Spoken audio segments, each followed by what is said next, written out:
Hello guys, mahilig din ba kayo or favorite nyo ba yung beef caldereta? Pero sa tuwing niluluto nyo ito ay nadudurog yung ating patatas at saka carrots at iba pang sangkap. Paano ba natin gagawin yun para hindi po maging parang lugaw yung ating beef caldereta at hindi nakaaya-aya kainin pag yun po ay durog at parang lugaw po yung ating beef caldereta? May tamang process dyan at isi-share namin sa iyo. Kaya, just keep on watching.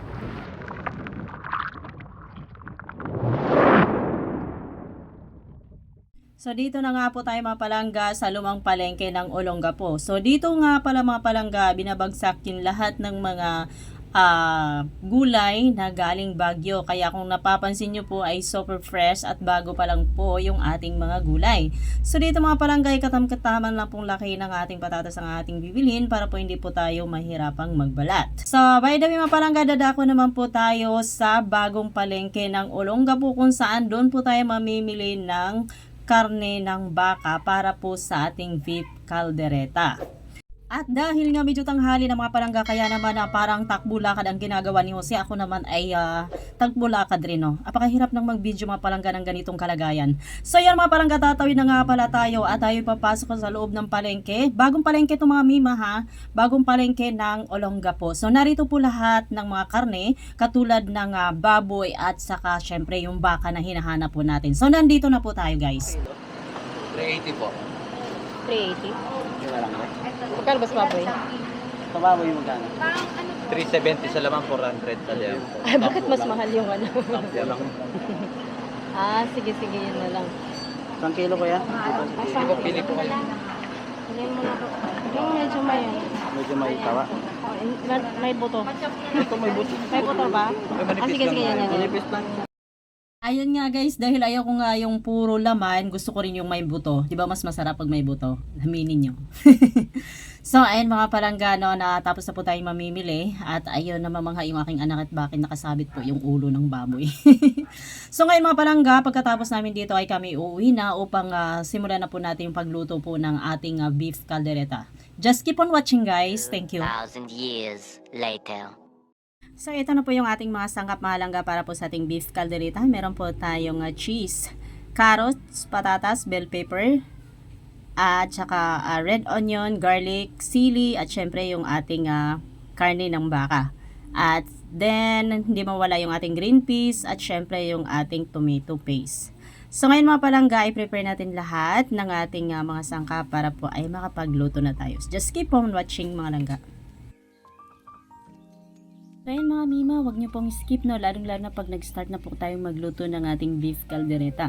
So para ayun, makakuha din po kayo ng idea lalo na sa mga newbie po or sa bago pa lang po magluto ng ating beef caldereta. At ayun nga guys, kung meron po kayong mga tanong just comment lang po no sa ating comment section.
Ayan, sa wakas mga palangga, ito na yung bawang, yung ating last na i-prepare para po sa sangkap ng ating beef caldereta.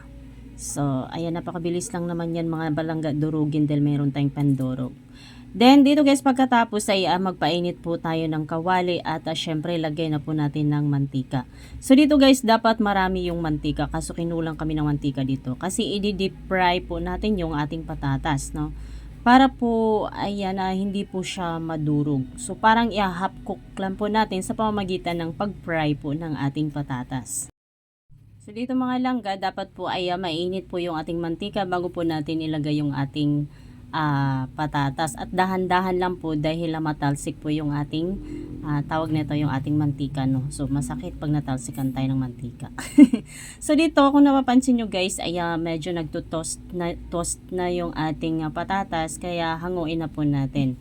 At next naman po natin mapalangga yung ating carrots. Same process lang din po guys. Siya nga pala mga palangga, big shout out po sa lahat ng ating mga new followers and thank you so much for watching at sa pag-subscribe po ng aming channel. At ayun mga palangga, kung meron po kayong mga katanungan regarding po sa ating video or di kaya gusto nyo magpa-shout out for the next video, ay comment down below para po ay ma-shout out po namin kayo. So ayan mga mima, mag-start na po tayong magluto. Maglagay tayo ng mantika, painitin lamang natin sa ilagay natin yung ating bawang. Igigisa natin to guys until mag-brown. And then ilagay na po natin yung ating bawang at saka yung bell pepper. Igisa na rin natin.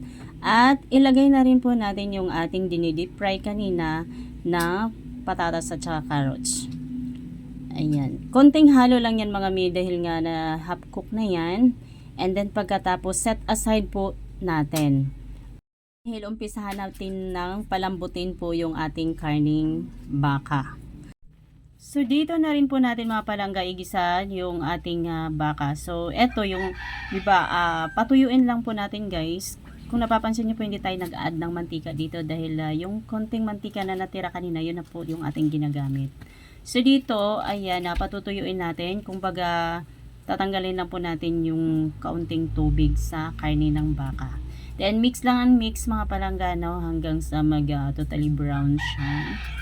At matuto siyang konti. Dito ay nag-add na po tayo ng durog na paminta and then mix and mix hanggang sa matuyo po siya at matoasted ng konti yung ating karne. Nag-add na rin po tayo ng magic sarap. At dito mga langga, mag-add na rin po na tayo ng tubig dahil palambutin na rin po natin yung ating karne ng baka. So aabot ng 2 hours to guys dahil wala kaming naubusan kami ng gas kaya nag-uuling ngayon. So, takpan lang po muna natin.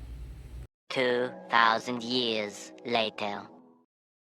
Hello mga palangga, so after 1 hour, check po natin mga palangga baka naman tuyuan yung ating karne ng baka, no, at masunog. So dito guys, nag-add na rin po tayo ng tomato paste. Mix lang natin mga palangga hanggang sa mahalo sa ating sabaw, no. At ayan, nagkukulay pula na siya mga palangga. At dito mga langga, i-add na rin po pala natin yung ating reno. So bubuksan lang po natin at pagkatapos ay i-add na po natin sa ating beef caldereta. Ay, ang bango na. Nakakatakam. Dunuklaway na muna tayo mga langga, hindi pa luto. So ayan mga palangga, halo na po natin yung ating reno at ayun na mix lang po natin para humalo po sa sabaw ng ating ng ating karne ng baka. At dahil hindi pa po malambot yung ating karne ng baka mapalangga, kaya naman ay takpan nating uli and another 1 hour, no. So matagal talaga dahil naubusan kami ng gas. 2,000 years later. Hello mga mi, after 1 hour, so ito na po yung ating karne ng baka, medyo malambot na po ito. So matagal talaga palambutin yung ating karne ng baka mga langga, no? Mas maganda pag meron kayong pressure cooker, mas mabilis. So dito guys, ina-add na po natin yung ating green peas at nag-add na rin po tayo ng konting asukal and then konting toyo. So dito guys, saan na natin lahat ng ating mga sangkap na ating ginisa kanina. Kasama na yung ating patatas, carrots, bell pepper, sibuyas at saka garlic. So, and then mix lang po natin mga palangga. At dahil nga malambot na po yung ating baka guys, kaya kaunting minuto na lang ay maluluto na ang ating beef caldereta. So ayan mga palangga, ipakuloyin lang natin siya ng 15 minutes and after that, pwede na natin siyang hanguin. 1,000 years later. Hello mga mima, so after 15 minutes, ito na po yung ating beef caldereta. So, talagang luto na siya mga miyat. Talagang natatakam na ako dito. So, thank you so much guys for watching. Sana naibigan mo ang video na to. Don't forget to like and subscribe and hit my notification bell for more updates. So, gusto magluto niyan mga palangga, try nyo na pong lutuin. Kung sa bagay, once a year lang po ito namin niluluto mga langga, no? Dahil nga, walang budget.